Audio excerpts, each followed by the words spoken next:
Hey guys, it's Joe, along with Josh here.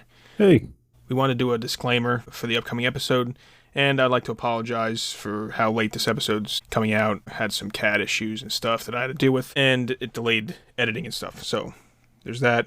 And then just to let you know, this is our first time doing a true crime episode like this. We are not investigators by any means. So no, not even a little. this is for entertainment purposes only. Don't take what anything we say for absolute truth. I mean, we are the ones that claimed aliens abducted Princess Diana's unborn child. Well, hold on now. That one might be a bit true. Anyway, It might be true, but just we're saying it, and yeah, don't take what we, anything we say as truth. Anyone we suspect could have killed Jeanette, we're just going by public information that was available to anyone, evidence and stuff, and just making up our own theories based on that stuff. We don't necessarily think, or not, they might not necessarily be guilty in any way. Most likely not, but that's what we're just, going by based on what we've seen. it's pure speculation. I mean, we're not, like Joe said, we're not investigators. I claim to fight cryptids, so are you really going to take me serious? He thinks he can fight 10,000 rats. Oh, So well, that one is true, though. I don't know if that's true, but yeah. So yeah, and someone like Edward Salzano, who's actually a private investigator, probably has more knowledge than we do, and is probably smarter than us, and probably knows things more than us. So he might have more evidence towards something else. We're just saying what we think based on, again, the evidence provided that we've gotten that's public knowledge, and we're just taking it and just trying to having fun with it. And the main reason for this episode isn't to really point fingers at anyone. It's more to try to get the Justice for Jeanette website and all that known, get more publicity on it, don't let anyone forget, so we can try to actually get justice for her and trying to solve this unsolved, quote-unquote, suspicious death. Yeah. Although, if it does get solved eventually and we are correct, you're welcome. You're absolutely welcome. And, yeah, you can hire us for your next investigation. Yeah. But, yeah, we just felt the need to put that out there, and, yeah, enjoy the show. And here's the episode.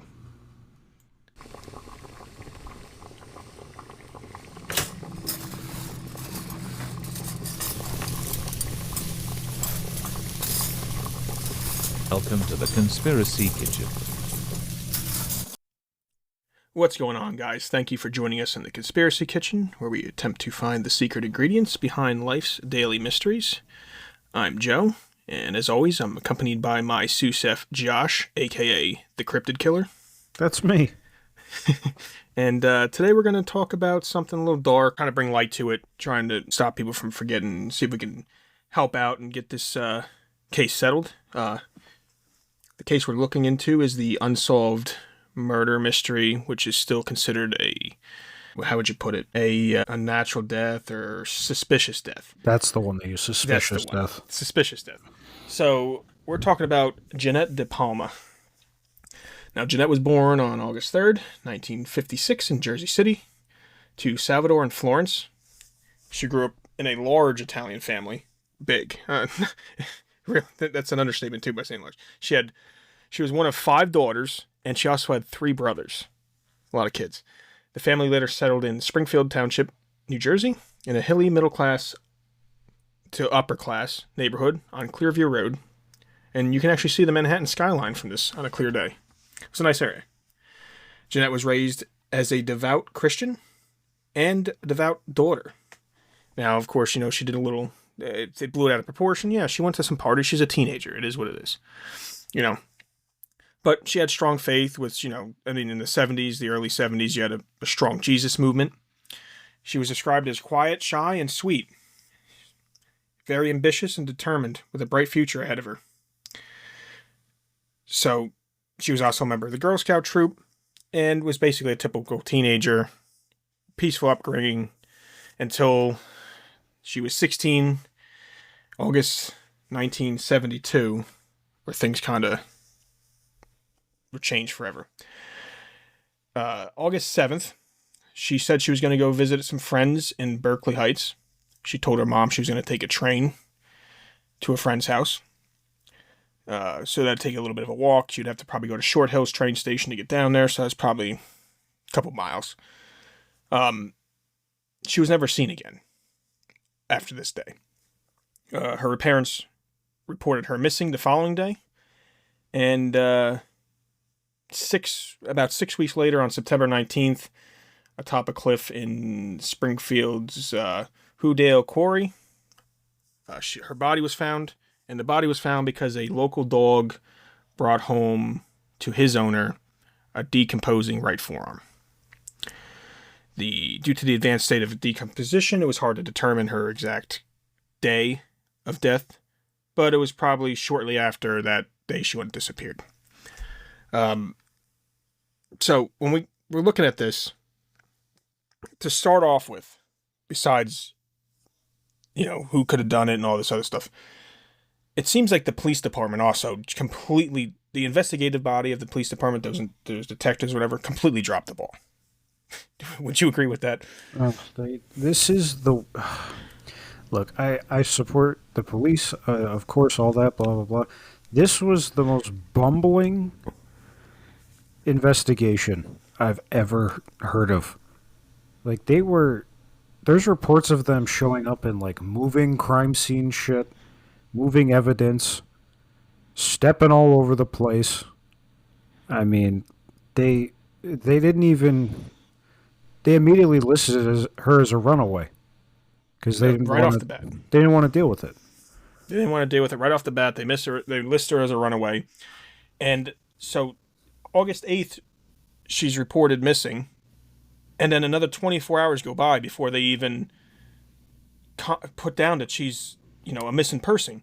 Now, if I know anything, especially watching my wife's shows, the first 48 isn't it the most important time? Those first 2 days, it took them. It was over 48 hours before they even did anything. They didn't even think of doing anything in those 48 hours. It wasn't even at the front of their mind. It's insane to me that the lack of care. They just thought, just a runaway. Who cares? And in the beginning, they gave him the DePalma family like no assistance. They were looking for themselves. They were searching themselves by themselves for a while, like without police help. Yeah, well, not until they found a forearm that they really started caring. Yeah, and the dog had to find it. A dog had to find it. It's to me, that's just complete incompetence. It's terrible, and the location she was found, the Hoodale Quarry. This is what pisses me off about the police there even more. It was an area that was known for the police going to practice shooting. So they're there all the time. Yet they saw nothing. Shooting. They didn't see anything. On top of the Devil's Teeth, a place where teenagers typically hang out and party. They just never even found... And they didn't find her until a dog happened to run across her arm and her forearm, and bring it back to its owner. And that's when the police were like, oh, well, maybe we should check into this. Maybe we should clock in for once and go do our job. Fuck's sake. I don't know if this was like they just weren't used to this kind of stuff, and they said, it's just a runaway, and they literally thought it was just a runaway and didn't even think, or what. But to wait this long, so then 6 weeks go by. So now when you're trying to do an autopsy, the decomposition prevents a clear cause of death. You can't... there's so much, especially in 1972, when there's less technology in this area, it's hard to determine it. And then for some reason, they come back after the autopsy, and they say cause of death is strangulation. But they can't confirm or deny it. That's what they mark down. So I thought right off the bat, when it's strangulation, this case should have been made a murder to begin with, not a suspicious death. So, again, it doesn't make any sense to me. And to this day, it's still considered a suspicious death. Now, there is a website, a petition for this, justiceforjeanette.com. I encourage anyone listening to go there. They have a thing. There's already over 3,200 signatures. They need 5,000 to see if we can get this changed, officially considered a homicide. Because if that, they can reopen the cold case and not just leave it. Because we have the technology now to try to help solve this. So please, if anyone's listening, I think it's a good idea to go over there and see if we can sign this and get this changed over. Absolutely. It's just an interesting case because it got blown up for some weird reasons. Like, if we can get into this, the media immediately went to witchcraft and a cult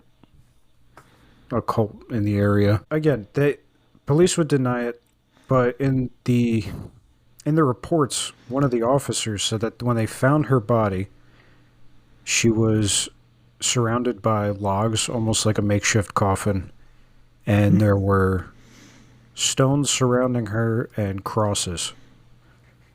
Stuffed in laid with her, right? Yeah, which led them to believe, oh, this must have been witches or something like that. And that was that was coming right from one of the cops that were there. Yeah, but later on, Weird New Jersey looks at it and looks at crime scene photos, and none of that's there. Yeah, it's just laying there, lifeless on her side.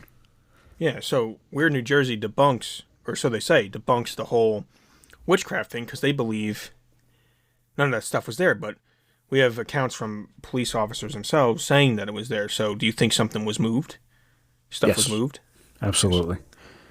Because, yeah, there was, reports of, what was it, her purse and her necklace. And her necklace, which was never found. And, there was reports of the officers on the scene when they found the body just picking up her belongings and going through everything all half-assed. And then they sent officers back a few hours later to retrieve everything, and it was gone. So I think if all of that could have been moved, the whole thing could have been staged any way they wanted it.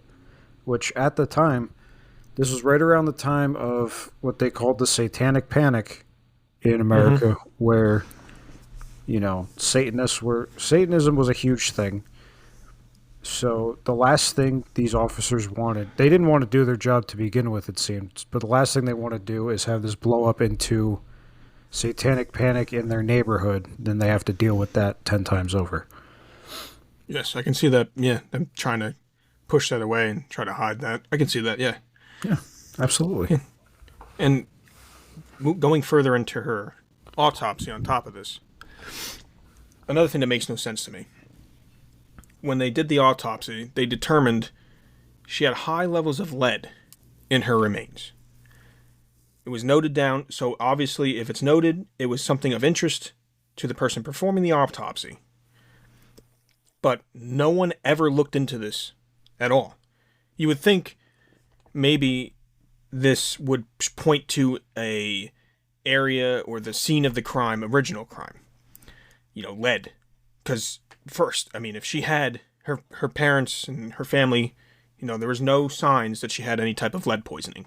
So these high levels of lead would show up in her, in the way she acts. She would be, full of anxiety. She could have, severe stomach aches, severe headaches, neurological disorders where their hands shake or numbness and everything, memory loss all the time. This never was shown, or no one ever saw this in her.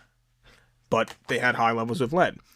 To me, when you're sitting there and you don't have any symptoms of this, the high levels of lead probably came when she was murdered.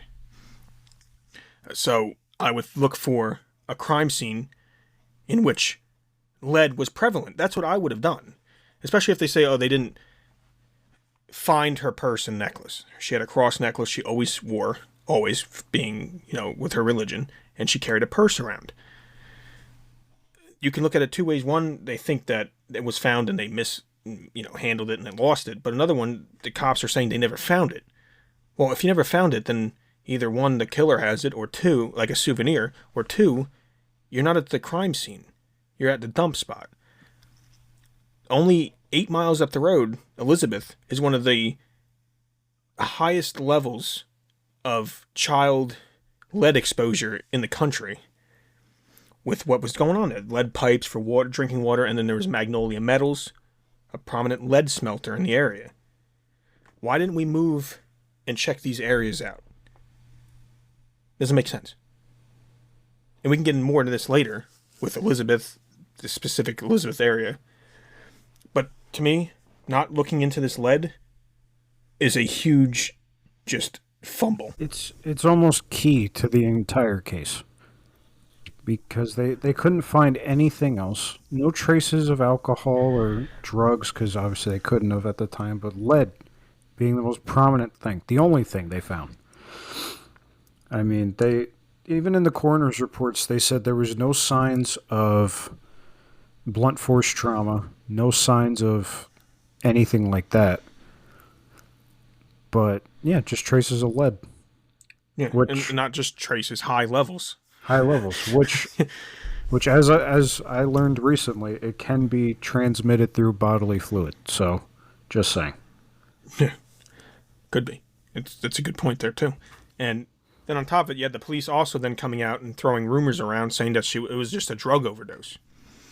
Now, to me, it's weird if you're gonna, after the autopsy's done, with them saying they believe it was strangulation, for them to come back and say it's drug overdose when no drugs were found in her system, besides lead, and no paraphernalia around her to support that claim. So why were the cops, again, these investigators, throwing out different ideas and rumors when there was no supporting claims to these? It's lazy policing. That's what it looks like they're just fumbling around because they dropped the ball to begin with. And then and then now they're trying to scramble to catch up, and they have no idea what's going on. They needed to start this investigation and actually search earlier on to get to this body before it was 6 weeks past when she died. Makes no sense. And at the end, we were kind of talked about it, but what the investigation is, they didn't handle evidence well in any way. The items near her body, freaking being 6 different freaking stories for it. You have other evidence missing.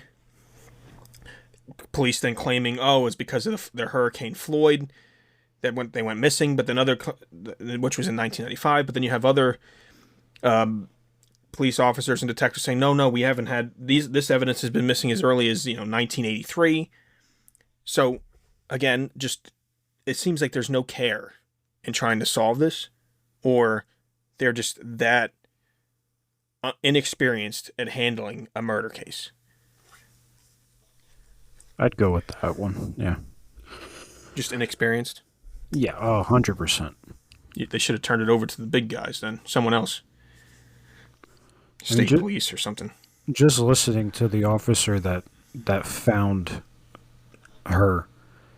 Just the way he's like, yeah, we were walking down that trail and we find her. Like, all right, you're fucking top brass, aren't you?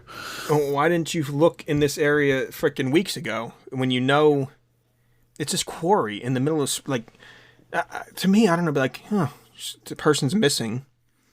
I think I'm going to check the big quarry. Yeah. Where teenagers like to go and hang out and screw around and do drugs and stuff.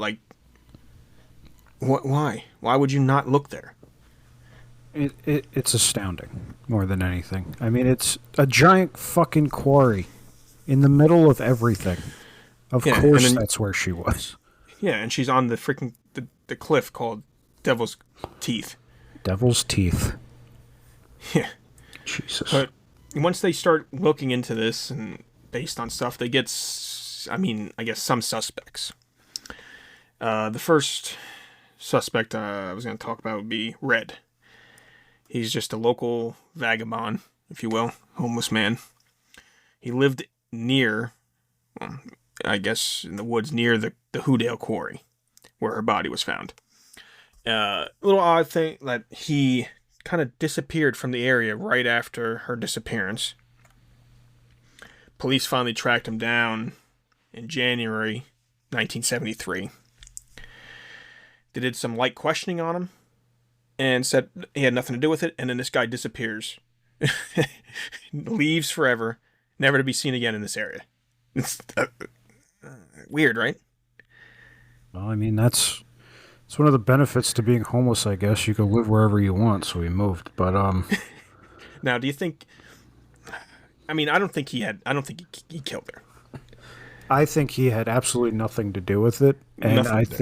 think he ran because he knew he had nothing to do with it, and they were still going to try and pin it on him. You don't think he saw something? No, I think he heard about it and then just said, "Fuck this! I don't want to be a suspect," and he left. Yeah, it could be true. Yeah, he heard about it.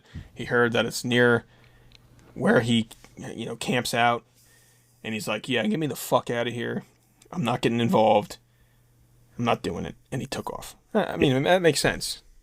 It's the same thing with the murders on Staten Island years ago, where kids were going missing, but it was near where a insane asylum shut down, and instead of moving the patients, they just kind of let them go like cattle.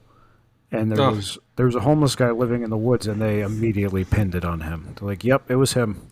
Get him." Yep. So they do. To blame it on the homeless man. Easiest way to get out of it.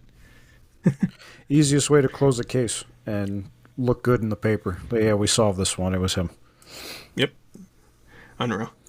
Another suspect, which, again, I don't think he is the murderer, but Richard Cottingham, a.k.a. the Torso Killer. Now, this guy is convicted of killing several people in the New Jersey and New York area during the 1970s.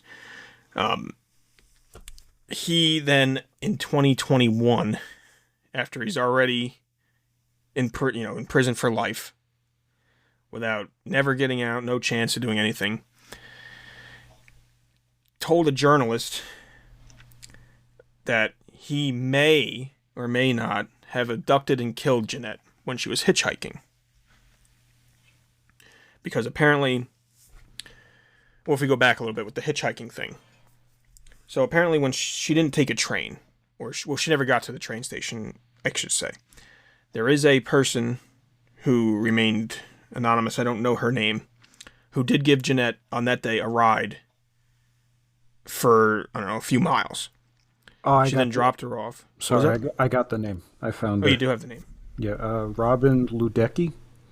Oh, you found out. I was looking for that. I could not find that anywhere. Yeah, she was 19 at the time when she picked her up. And, sorry, just to chime in real fast. She picked her up, drove her all the way to Berkeley Heights, and... Oh, she brought her all the way down there. Yeah, she drove her the whole way, and then she parked and let her out and saw that she went to meet up with her friends, 3 boys and a girl. And that was the last she saw of her. Yeah, so what I understand is that I thought it was 3 or 2 boys and a girl, or 3 boys and a girl. What I understand is that she didn't know if she knew them or not. We don't know how well they knew each other. But if she made it all the way down to Berkeley Heights, this could change. So you're saying maybe, because she never made it to the friend's house, because the friend never said that she didn't make it down there. Yeah, I don't think they ever planned to go to the friend's house. Like, I think she said that, but they were intending to go elsewhere. Like a party or something like that. I think they were going to go hang out at a park or something. Berkeley Heights it's not like it's too far away from. So to take the train also doesn't really, I don't know. But, yeah, she hung out with these kids, I guess. That's where the drug thing came from. They're trying to say that the drugs and all that. Yeah, so she saw her with those kids. The hitchhiking thing. So this guy is trying to say he picked her up at hitchhiking and stuff and killed her. Now, when questioned by investigators, as a murderer, you usually have like specific details you like to hold on to, and you can tell them these things that only the killer would know and all this. Richard only had details based on public knowledge of the murder to begin with. He didn't know anything else. When asked about the necklace or the purse, he didn't know the answers to them. In my opinion, I think Richard Cottingham is just trying to be the golden boy best serial killer at this point. He's already in jail in prison for life. He just wants to say, I killed this one and this one and this one and this one to get all of them pinned on him so he can be like, look, I killed 100, 200, 300 people. That's what I feel. And he really had nothing to do with it. Yeah. I mean, at that point, you're just collecting kills like Pokemon. You say that, you caught him. You did it. Like, he was linked to at least 18 confirmed murders, but he was claiming up to 85 to 100. Yeah, I think he was just trying to now, well, I'm going to prison, might as well just say I did all these and be like in the history books forever. Yeah, to be honest, I hadn't even really heard of him until reading exactly. about this. Yeah, I never heard of him either, so that would upset him a little bit, I guess, and he would want to be known for all these murders. Yeah, I mean, the Torso Killer isn't really a good name. Not to talk shit on a serial killer, but it's not a great name. I'm sorry. No, he's no Zodiac. You know what I mean? Yeah. Because his way of killing them was dismemberment and stuff. But when you look at Jeanette, the only thing you removed from her body was her forearm, which could have been from decomposition or the dog even just pulling at it. So he doesn't fit the bill. He's just trying to he's like this egotistical guy who thinks, the more kills I have proven to me, I'm just a better person. You're not. You're a scumbag. But again, you are not the killer, dude. It's not his MO in the slightest. There's nothing that would lead me to think it's him. Just that it was a woman, because he preyed on women. That was about it. He preyed on women. A lot of them, which this one was odd, in Times Square, which I don't know if it was that busy back then, but wouldn't somebody have seen you? I don't know. We have another suspect. We got, again, no substantial evidence pointing to this, but again, it was claimed that her neighbors, two teenage neighbors, John Arnold and Gary Roth, were the ones involved in the murder. They said that they've killed her over drugs. And then there was claimed that they were arrested and sentenced to life for her murder. Now, again, there's no supporting, there's no official files or records of these two going to prison for life for this. There's no credible sources besides this person kind of just saying that this happened. So everyone's going to think this is fake. It was just some kind of nonsense. How can they be sentenced over her murder if it's still labeled a suspicious death? Exactly. That doesn't make any sense. It makes no sense. But these two were, according to this local informant who had a little, I guess, newspaper or whatever, they said that Jeanette was killed over drugs. They were arrested. The two of them were arrested, sentenced to life, and that was it. The case was solved. Why? I don't know why you would even make this up. They're so quick to close a fucking case.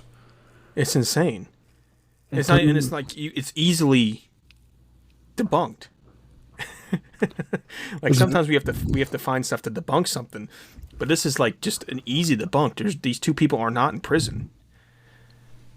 It doesn't make any sense. It's annoying to even hear that. That's actually the first I heard about that. That's annoying. Yeah, it's ridiculous. Again, there's another one with drugs. A private investigator named Ed Salzano claims that local bad actors killed her because she crossed paths with them, and they had a scuffle over drugs again. And he knows that it's them, and that he needs DNA evidence, and he will prove it's them. Who's accusing them? A private investigator, Ed Salzano. Salzano. Yeah, he says it's them. He knows it's them. And he's waiting on DNA evidence. And he would not provide names. He did not want to provide their names, I guess, to spook them. I don't know. But once the DNA comes in, he says it'll prove that these people are the ones that did it. See, I'm not trying to sound rude or anything, but I'm just kind of excited to learn who it is eventually, because I hadn't I mean, we grew up in New Jersey, but I still never learned about this case until recently. It started making the rounds on TikTok and Instagram, and then Yeah. that's when I started looking at it. But yeah, because there's so many different suspects that it could be. Like a couple of people you're saying I hadn't even read about. Yeah, there's just And a ton of them. And again, like, yeah, we haven't really heard of this until recently. That's why we're doing this episode, to try to kind of get the awareness out for it. And maybe we can get people to head over to justiceforjeanette.com and they can sign the petition to get it flipped to a homicide to allow for more investigating to happen, because it's still listed as a suspicious murder or death, not even a murder, just a suspicious death. So they don't have the resources to even look into this anymore. There's no reason to, because they don't consider it a homicide. So we need as many people as we can to get over there and sign the petition and get this, get this going and see if we can find and bring, justice for Jeanette and her family, so they can finally, even though she's not around, and which is they'll never be able to replace her, but at least rest knowing the person who did it is going to have justice brought on them. exactly. And they they keep saying witchcraft and shit like that, which New Jersey's, I wouldn't say known for it, but there's a lot of areas where there's known to be occult activity, and they even went through her room to try to find evidence of where she would have gone and shit like that. And they found a copy of the Satanic Bible, just there with her books, just kind of laying there. Oh, yeah. So they thought that maybe she was, getting into that sort of thing, and maybe she got killed over that. And yeah, the witchcraft thing just plagued the newspapers for months on that. Yeah, so that was a big thing pushed, and it was sensationalized by the media.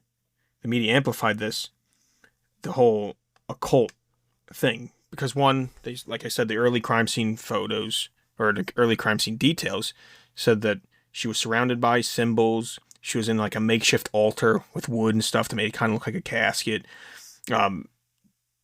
She was on the ledge dubbed Devil's Teeth, for this to be, a great spot. It's Devil's Teeth. Why not? That's where you put her if you're doing some kind of like, I guess, witchcraft sacrifice or something. There was a bunch of wooden crosses around her. There was the halo of stones. So obviously, yeah, you could try to push this angle. And there's one guy who's pushing this angle a lot. Yep, that would be the good reverend of her church, Reverend Tate, who his son actually dated Jeanette for a short time. Yeah, he was the biggest one to kind of push this. He was a minister of the Assemblies of the God Church. In where her whole family went. So, yeah, she dated his son for a little while. And he was a big guy pushing this, and the media ran with it. The newspapers ran with it because of him. That it was witchcraft and devil worship and a ritual killing linked to that local coven that was in, the Watchung Reservation. Yeah. And you can go online and look up, newspaper articles from that time, and a lot of them say local pastor says blah blah blah, local reverend blah blah blah, and they all reference him in some way because he talked to the media and put it out there like this.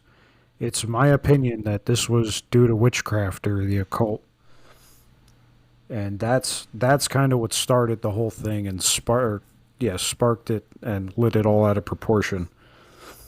Yeah, because apparently, that Watchung Reservation, there's always been stories, predating her murder, of strange activities happening there with these group of witches, I guess you can call them. And like you were saying before, that the hysteria around, the satanic rituals, the satanic panic culture that was in this area would have driven it to, these high proportions for the newspaper to push this kind of angle. You can get the reads out of it. Yeah, exactly.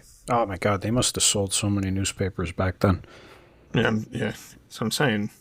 Even though you're not looking at the real side of it, you're just sensationalizing the best narrative for your ratings. I guess you could say. Yeah, because they did the whole witchcraft thing, but then they also leaned pretty heavy on the victim blaming.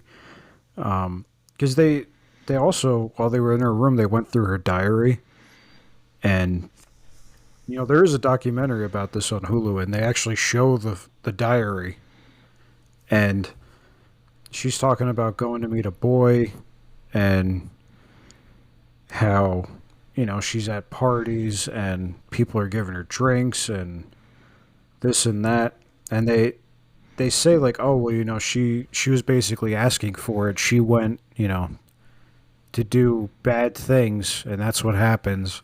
But it's like, no, she was a 16-year-old kid. That's kids being kids, man. They're not looking to be murdered. No. Not at all. She even states in the diary, like, the guy that she was with, he wanted to do stuff, but she was good. She stayed, holy, so to speak.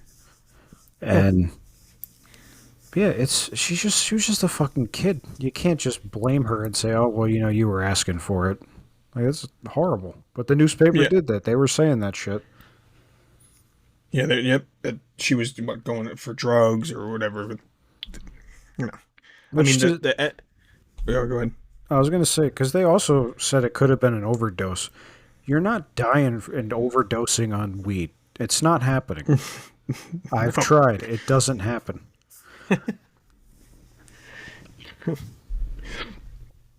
Yeah, I mean, the drug thing, with the drug connection on the Ed Salzano side, is that he believes she wasn't going to get drugs or anything like that. He believes she stumbled across some kind of drug activity, and she stumbled into a dangerous situation, and they didn't know what to do. They didn't want her, so that's what happened. That was his angle. Not that he was necessarily saying she was doing drugs, just that she might have been in the wrong place at the wrong time. Yeah, she was meeting some unsavory characters. That's the other thing. They were saying she got killed by Satanists while trying to talk to them about Jesus, which, if you're out at a party and you're used to going to parties, you're not going to be the drip that talks about the Lord. Yeah. Brings the fucking mood down. So I highly doubt she was doing that. Yeah, that was one angle too, that she was telling the Satanists to find Jesus, and they didn't like it, and then she became a victim of satanic, ritual sacrifice. I don't think she did that. She was devout, but I don't know if she would have. I mean, are Satanists going to be at the party she's at too? Like, it seems like you would want to. I just think if you're going to be at a party, you kind of know certain groups of people, and you're not going to have Satanists at a party with, fucking religious teenagers. Yeah, I don't see the. I'm not really in on the witchcraft one. Are you? No, I know Satanists. They don't go to parties. I've met these people. They don't like people. They stay away. Yeah, they're not going to go to a huge area and just be in a party with all these people if they're Satanists. It makes sense. Yeah. I've met a lot of these people, and you know what they all have in common? They're all unpleasant to talk to. So they don't go to parties. I don't know what the fuck they're trying to say, but no. And then with the witchcraft thing, there was an anonymous woman, she wouldn't reveal her name, that interviewed with Weird New Jersey, that a man confessed to her, like, just randomly. So, hearsay on top of hearsay, second, third hand telling stories. A man confessed to her that Jeanette was killed by witchcraft people who went too far. They went too far, and they killed her. They didn't mean to, but they just went too far. Yeah. But it's like 3 people deep already at this point. It's just a big game of telephone. What different people saw at a party that didn't happen. Ugh. Yeah. So, no, I don't think it's the witchcraft. I don't think it's the witchcraft. I don't think it's the Satanism. Bec- Satanism. I don't even understand being a Satanist. What do you get out of it? I don't know. Sorry to go off topic, but like, what do you get out of being a Satanist? What's your end game? You go to hell and you suffer for all of eternity? Great. Go ahead. I don't know. Ask some people in Hollywood. It They're Satanists. it makes no fucking sense to me. Dude, it makes no sense to me either, dude. Is there like rituals like really they have to like cut their hand and drip their own blood and shit and fucking animal sacrifices? Is that really what they do? Yeah, I'm pretty sure I've mentioned it on the show before. Because we used to go to that cabin in North Jersey when we were little kids, because my parents couldn't afford real vacations, and my dad was up at this cabin his buddy owned by himself one weekend, and there's a big lake down the hill, so he was out walking in the middle of the night because what else is there to do? And he saw in the middle of the lake people in a rowboat in hoods, and they were sacrificing animals in the moonlight on a lake. And he was like, well, it's time for me to fucking leave. So what do you get out of sacrificing animals? Nothing. What, you feel cool around three other hooded people for an hour? Like, the fuck do you get? You know what you get? You get absolutely nothing. Because You get nothing. you do this in hopes that Satan will do something for you, and then when it doesn't happen, you just go, well, maybe we'll try again next week. And then nothing happens. Yeah, nothing happens. Let me go wash my cloak so I don't look like an asshole. Like this, Cloak. Satanism is stupid. I'm sorry. Yeah, I think it's absolutely fucking retarded. You have to be a complete psychopath to act in that way, to just sacrifice shit and hope that Satan gives you the fucking $1 million you're asking for, or whatever the fuck. I don't know what the Satanists ask for. I don't know, but I've actually read up on it, and I get what they're going for, but it's just stupid because they're like, oh well, in Christianity and all of that, you're praying to a god, but in Satanism, you're praying to yourself, and it's like you're a fucking idiot. You're just stupid. I thought they were praying to Satan. They're praying to Satan, but they're also praying like I don't know. It's very self-centered. And like you're giving to your God for him, but Satan you're giving to him for yourself, and it's very stupid. I own a copy of the Satanic Bible because I was curious on it, and it's Drek. Oh boy, It's you just want a copy of it? it's just stupid. And you could find it on Amazon. It's like $7. $7 I don't want to spend on fucking bullshit. That's exactly what it is. It's just nonsense. But yeah. I don't know if I've learned anything from watching Supernatural. It seems like the demons and Lucifer is not as much of a dick as the angels. No. Yeah, Or, they get or am I off portrayed base that here? way. No, they get portrayed that way a lot. Like, the fuck was that other show, that British show, Good Omens, where the Lucifer. Lucifer Lucifer. himself. Yeah, He can't lie. can't lie. On Netflix. It's a good show. Yeah. Oh, you have seen it. Yeah, it's a good show.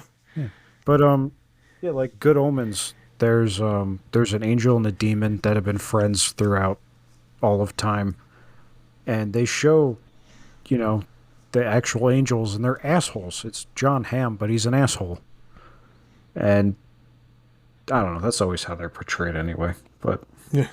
Yeah. Isn't Satan cast away because he loved God too much? I mean, that's how he spins it. I guess. But it's because he didn't like the humans, I guess. He thought they were flawed. And, yeah. But, We are. yeah. But, so, no good on the witchcraft, huh? No. I'll get into my theory on who I think Yes. it was, and that plays 'Cause a big part. I tend to agree with you, and I've looked into some other things just to double agree with you, and it just seems to be that I agree with you on it. And even looking into it, I don't know. There's no other way around it. It just seems to be what you say. Yeah, I told my Who you wife. think. I told my wife who I was like, I solved it. I know who did it, and she immediately called me stupid. So, I And mean, it's I an mean, out there theory, but it's possible, and we do have supporting evidence that'll back it up. So we'll just kind of go over this for a second. Red, no good, right? no, The homeless absolutely, man did not do it, right? absolutely not. Richard Cottingham, the torso killer, he just wants to be the golden boy super killer, right? Yeah, No way connected. nope, The witchcraft, no, no.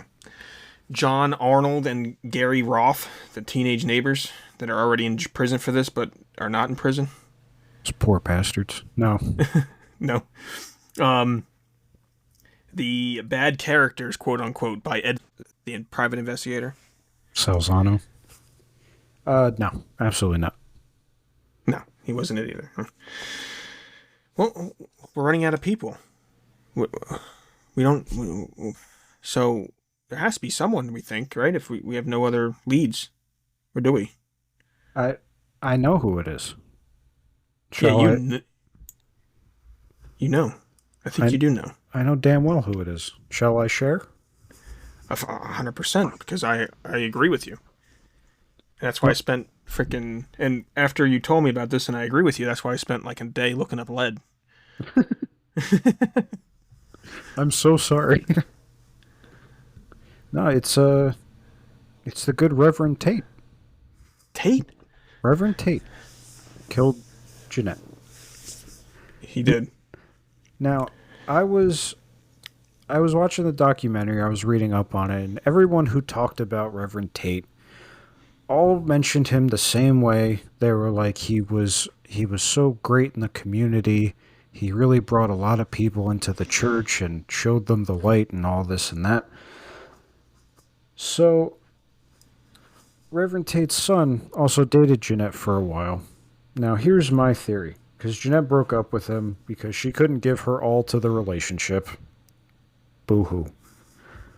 I think that she confided in the Reverend's son, her boyfriend at the time, that, she was reading up on Satanism and, just to understand it better because she was known to, she was a churchgoer. She was very big in the church. Yes.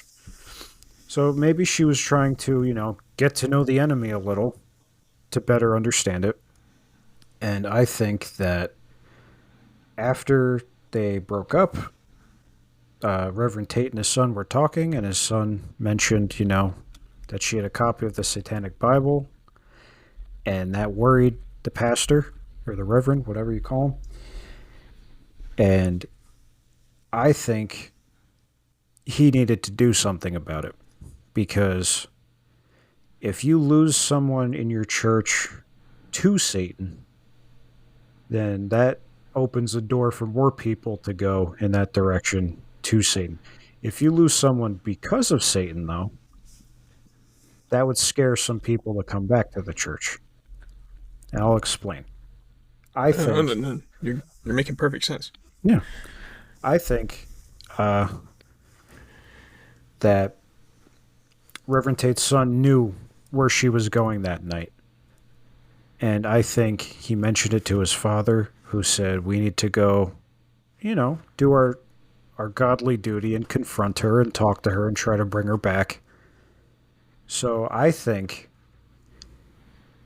the Reverend used his son to lure her into the car and then decided to take her somewhere secluded so that he can witness to her, so to speak, and try to get her back in the light side. So he brought her somewhere secluded, and I think he didn't want his son involved, so maybe he told him to wait in the car farther down the path while he talked to her, and then things maybe got out of hand and he killed her. And in order to... Sorry, my kitten is sneezing on my leg. In order to, solidify people coming back to the church, he positioned the body in a certain way. He staged the whole thing to look like Satanists did it. He made an altar, so to speak. He, staged the whole thing. And then he left, got back in the car without his son knowing, or without, his son knowing anything happened, and said, oh, you can't reach her, and basically left. And then, So, can I just... Go ahead. And you don't think Wayne, his son, was and no, had no idea? Maybe. That's where I kind of am iffy on. If he did, it would make sense also because your father being such a prominent member in the community and the church, and being your father in general, I mean, it's all grounds for him being scared enough to stay quiet and do what he's told. Yeah. So there's a possibility he's involved as well. But I mean, to do all of that and then be the one to go to the press and say, you believe Satanists did it, to spark this, is just enough to light a match, again, to blow everything out of proportion and scare people enough into coming back to the church. And to draw attention away from himself, too, I would think. Because, like you were saying, but he came out, like, right off the bat and said he said she was preaching, she was so religious. This is what he says. Like, why would he know this? On that night, that she was so religious that she was preaching about Jesus to a group that he called the Devil's Disciples. And he suggested that their fanaticism arose and they killed her. Now, the thing too is, which we're going to get into in a little bit, I guess. I don't think she was killed at the quarry.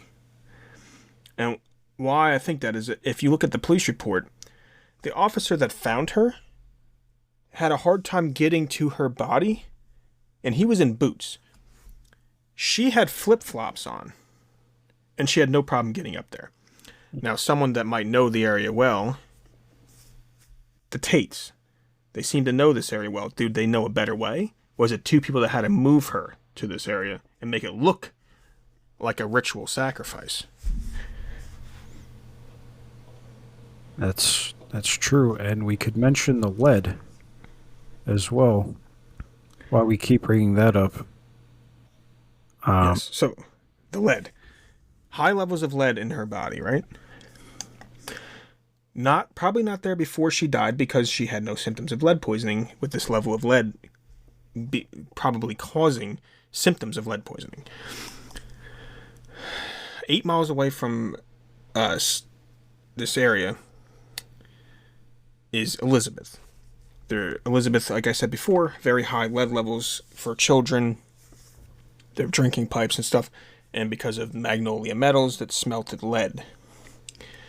Doing some digging into Tate's past, it appears that Tate once did live in Elizabeth. Would you agree with me on that? Yes, 100%. Yeah, 100%. So when they're in, this church in Springfield, him living in Elizabeth, you would probably think, well, he probably knows both areas, but if you're going to commit this murder because you're afraid that Jeanette is going to change over and join the Satanists or whatever, and then you're worried about an influx of people leaving the church to join this same movement, because you have to understand too, like we said before, the whole satanic panic time that we're in, they didn't want to lose people to that side. If he was going to kill her, or both of them, even if his son was involved, they would probably do it somewhere they felt more comfortable with, away from Springfield, which I would think would be Elizabeth. And Magnolia Metals is now a Superfund site, and is largely abandoned at this time, and definitely now. It's an isolated area that could have been used to perform the murder, and then you move the body to Springfield to try to frame witches. Now, like I was saying, where you don't know, I think Wayne could know, because Wayne dated her up until about 2 weeks before the murder, or she went missing.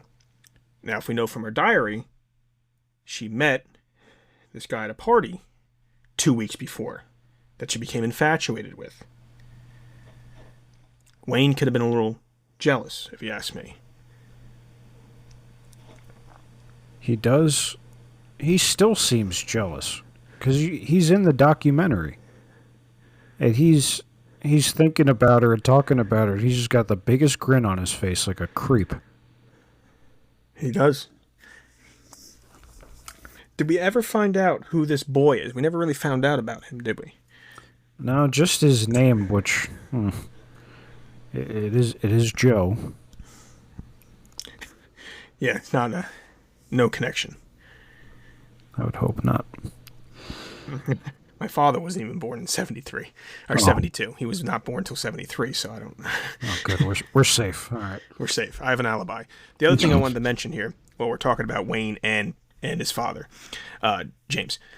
Neither one. See, this is another thing that I feel like the police dropped the ball on trying to do more stuff.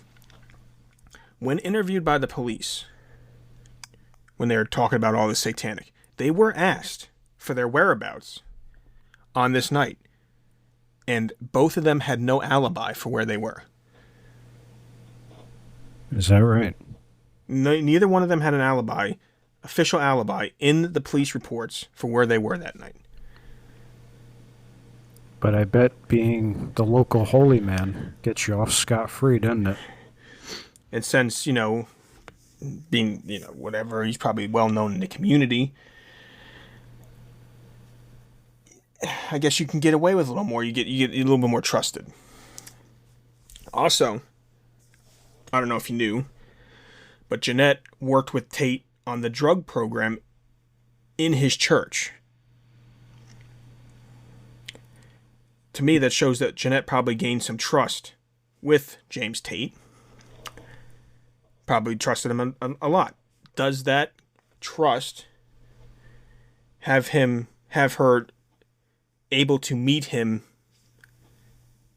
somewhere for something else? Hey, I want you to meet me here we're doing something, and then I don't really want your parents to know because it's to do with the drug program. We don't want them to, freak out. Say you're going to your friend's house, and then we'll just do this here.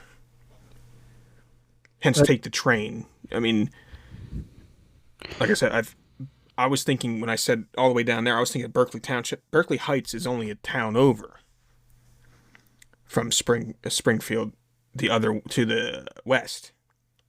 Elizabeth's, 10 miles to the east. Yeah, I guess so, because I was reading up on it again, and a lot of people said that she was close with the Reverend. He always was there for her and stuff like that. Because she was a big member of the church, so he, That's what I'm saying. And with her being, apparently she's really big with this drug program and working close with Tate on this, you would think she would gain that trust and bond with him. Maybe he was able to, convince her to do something. Hey, help me out with this. And another thing that, makes me think that he was the killer was, I believe it was the funeral or around that time. Jeanette's mother came to the church with an envelope and gave it to the other pastor. And she said, please don't ever stop, trying to find out what happened to my daughter. And this is for your eyes only. And gave him an envelope with a letter saying, what did the letter say? Sorry, I should have had this.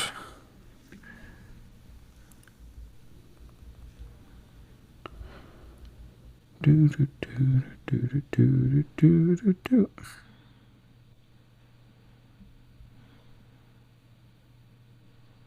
It was basically just a letter saying don't ever stop, looking for my daughter, stuff like that. But she only entrusted it to him and not, Reverend Tate. Because she basically was saying she didn't feel safe around him. Yeah.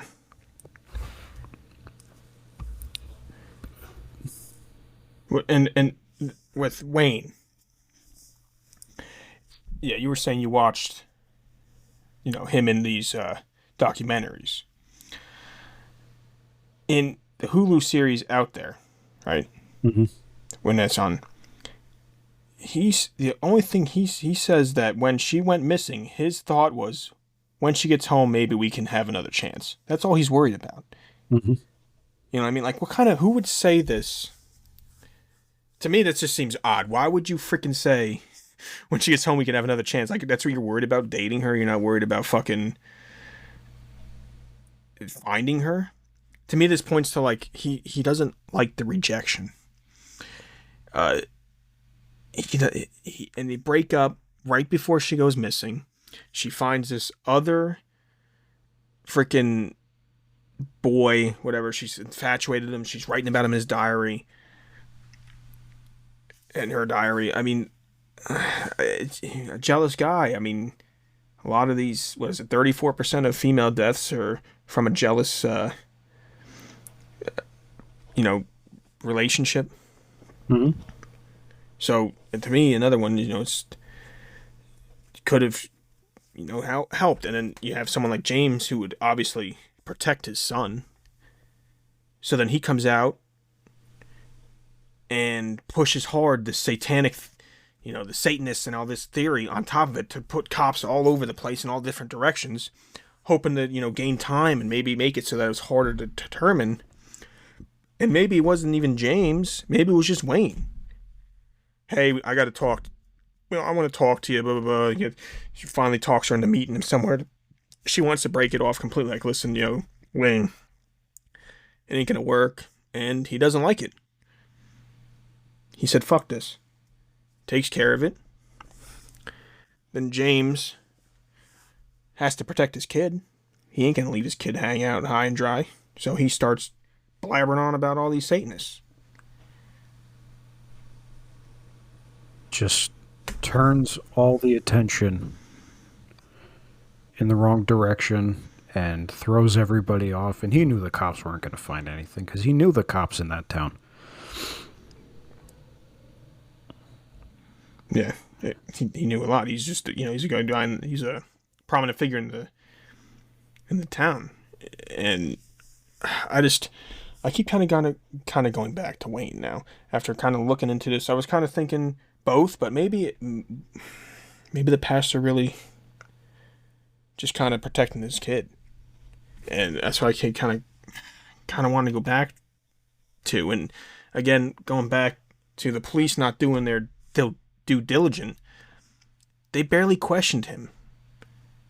You would think someone who just broke up with this girl, who's now, you break up with, and then she's dead. Literally 2 weeks later, you would think that they would extensively question his whereabouts. The only thing they got is that he has no alibi for the date in their official thing, and that's it. They did not go after him. They did not question him. And again, I don't know if that's because the whole ritual thing and the pushing by the pastor, just this blitz of freaking information from James Tate to push the cops all over the place and the investigators all over the place. They just said they lost track of what they were doing. They just didn't think about doing this or what, but it's just weird to me.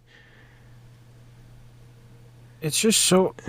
Everything he said was just too specific. He's like, I was Satanist. Like, what? Well, what's leading you to that? Like, go ahead. And they like you said, barely interviewed him.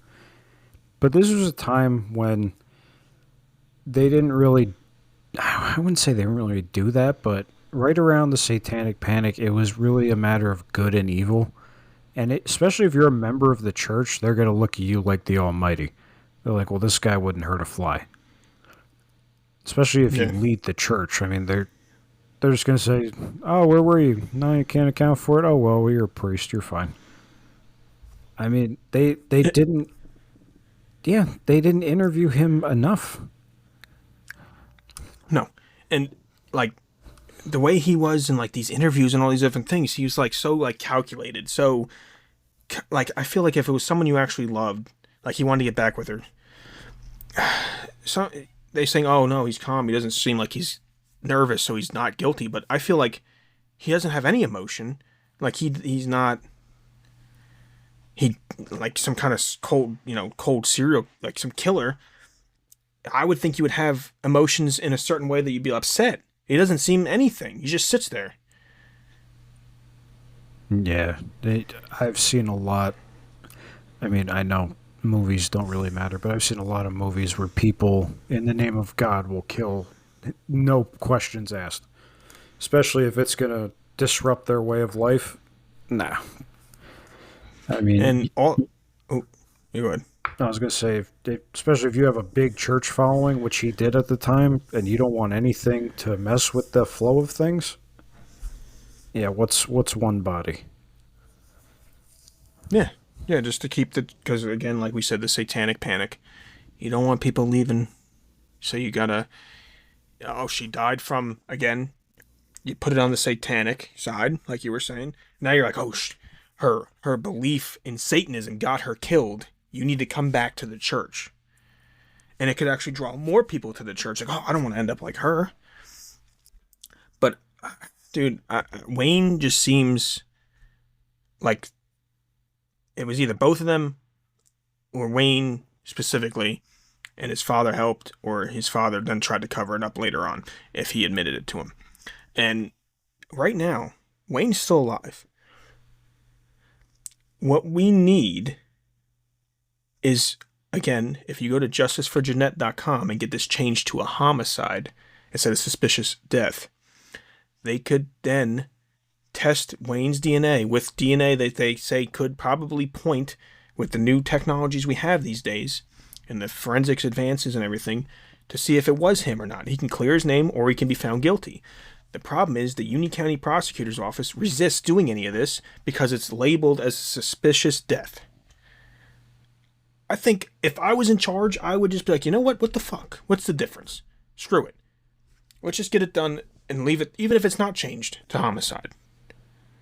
It just seems still to this day they don't want to do anything. No. Why not?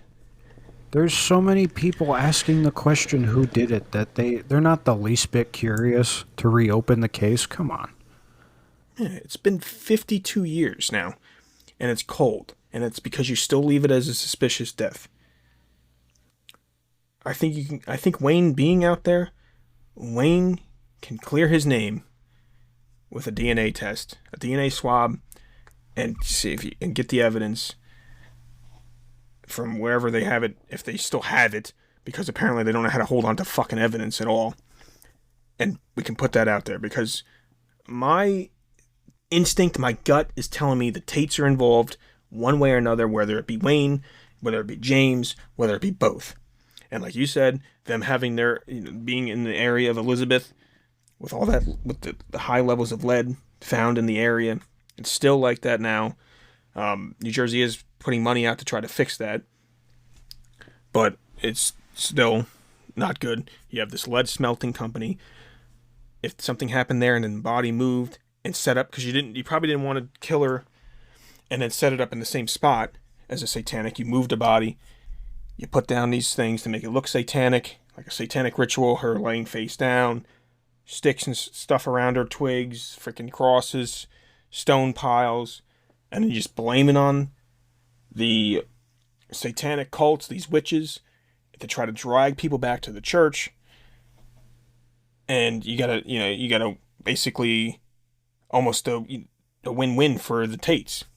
Wayne, he's pissed off, he's jealous, no one can have her if I can't. And James gets people come crawling back to the church, running back to the church to try to avoid being murdered by Satanists. It's pretty cut and dry. I mean, it's all right there. There's I 100% agree.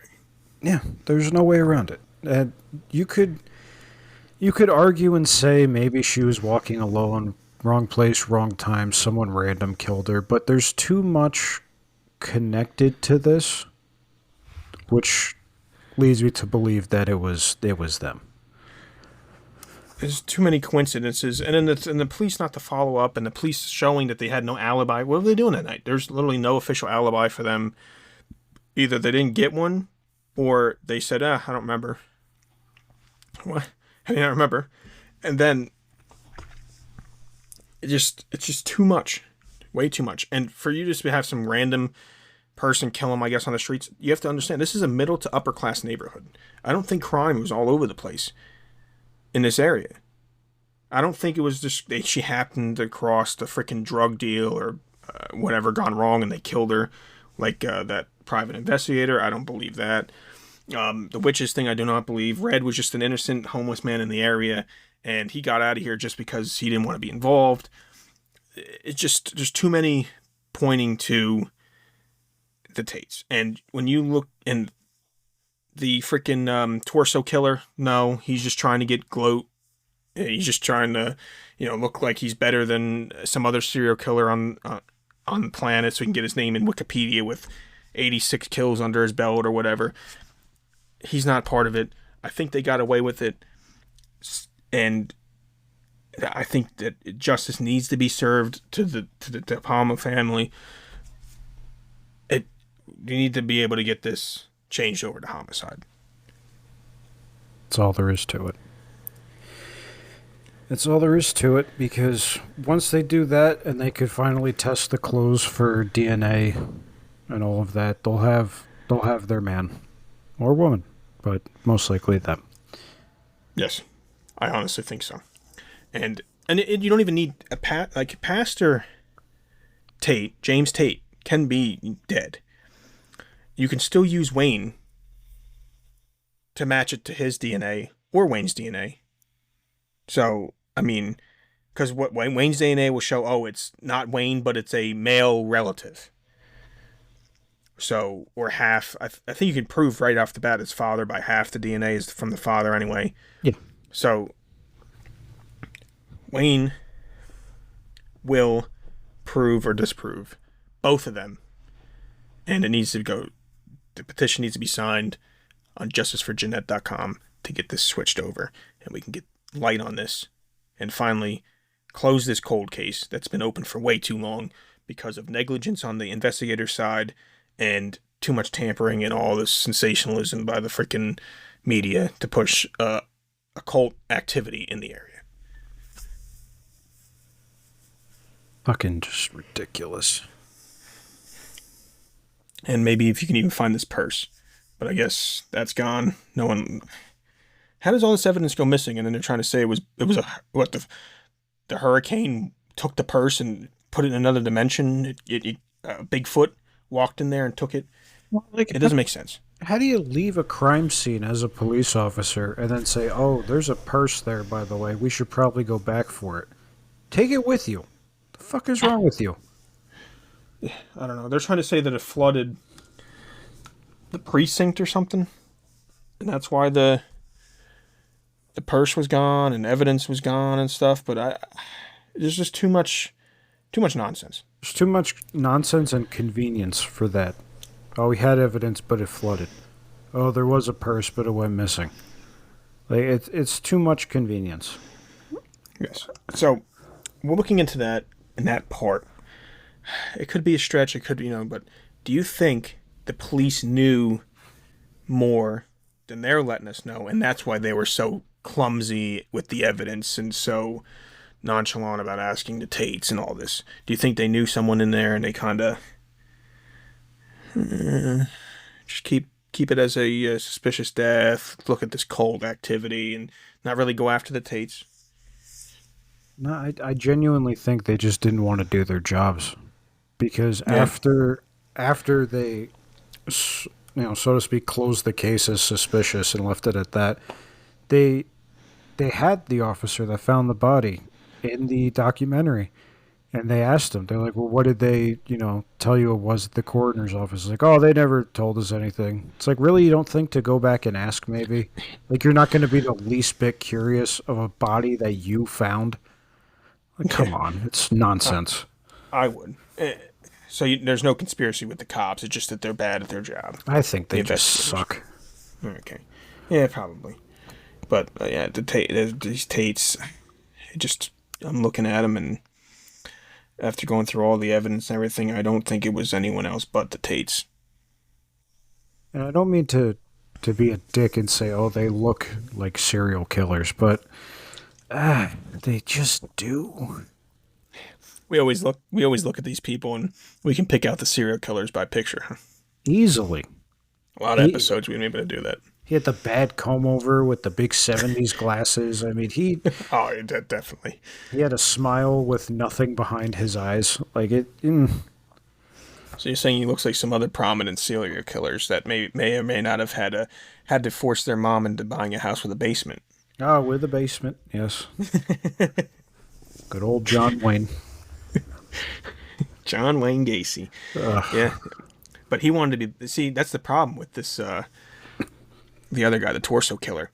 He's not known like John Wayne Gacy or any of these other ones. That's why he's trying to take credit for this. That's why that one's debunked big time. I don't know him.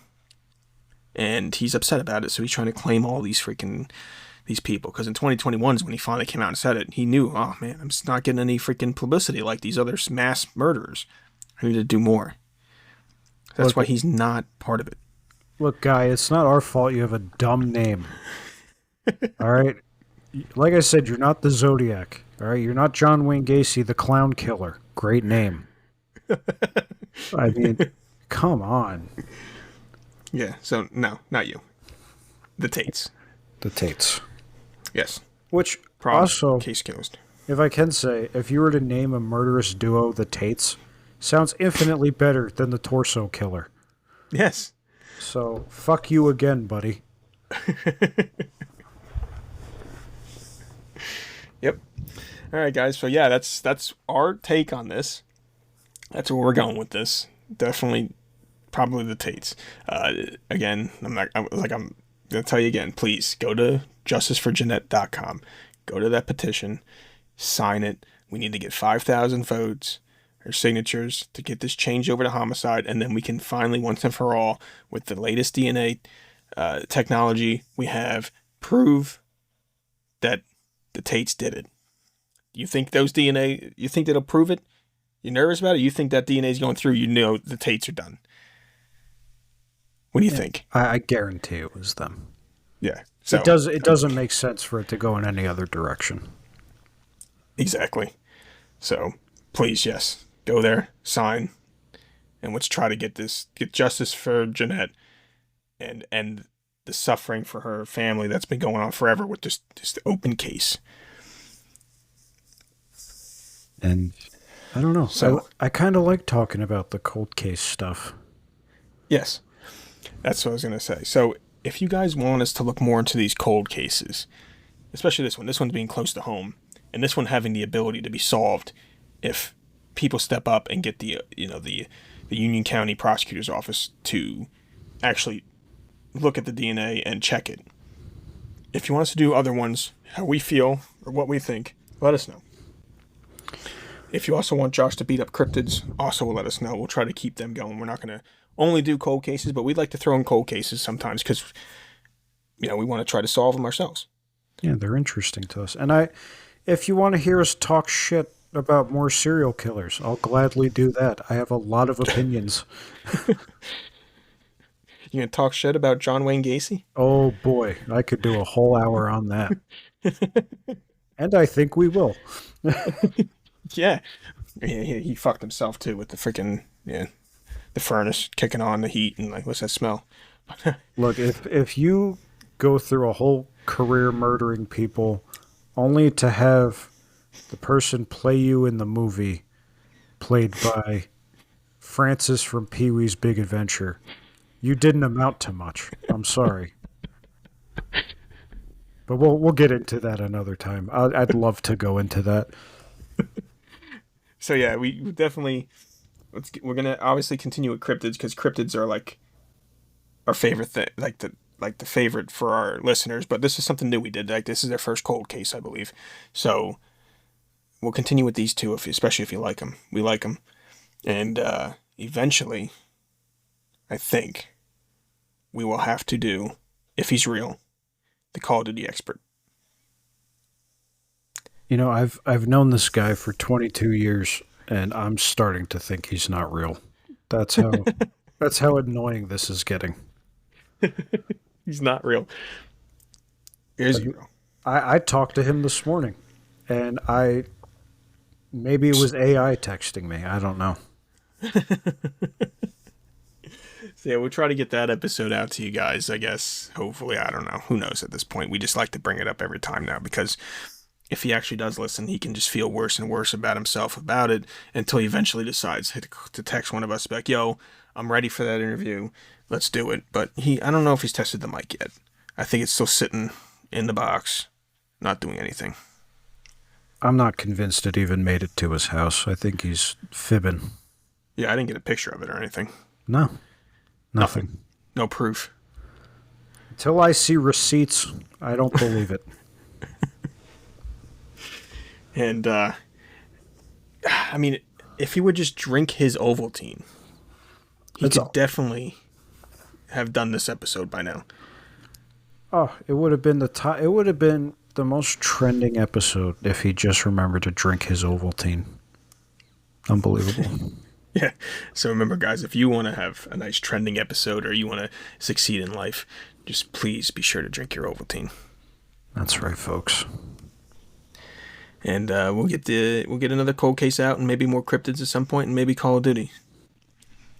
And yeah, let us know what you want to hear. We'll gladly take suggestions. Yep. Comment on X, comment on Instagram. We're going to have the link to Jeanette on X and Instagram and in the description on Spotify if you want to do that. And we'd appreciate it if you did. And until next time, we're signing off. Bye.